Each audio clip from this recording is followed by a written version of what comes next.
Indigenous Youth Association of KANGLEIPAK IYAK na NONGMA PANBA NUMIT ka mari LEINANA LANGMAICHING da LEIBA LAININGTHou Sanamahi Kiyong Da Leibak ki Oiba Yaipha Thouni Thouram ama Ngarang Pangthok-Khre Thouram aduga mari LEINANA IYAK ki advisor Y Mairaba angom na hai Maitei singna maraibak mazati nungsinaba hotnabada masagi laining laison chatnabi taksi khasing ngakna chatpa changi asigumba tangai fadana changba si maitai pumbana chatpa ngamnaba IYAKna Sanamahi Kiyong Da laktuna leibak miyamgi mahut sillaga Thouni Thouram asi pangthokpani haina mahakna fongdokhi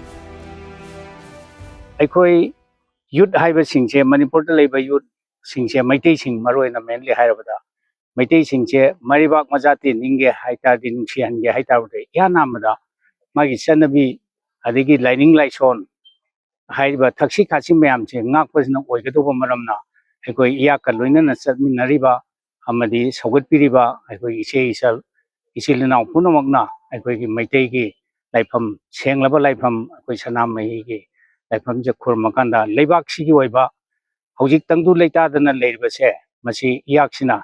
leibak miyam gi mahut silakanda amuktang aikoi gi tangdu leitadabase kokbidna misimina adegi miot minai leiriba mayam singche hinsa gi thabak mayam singche ko an biro haidna ibendo gi mafamda awe Thouni jaraga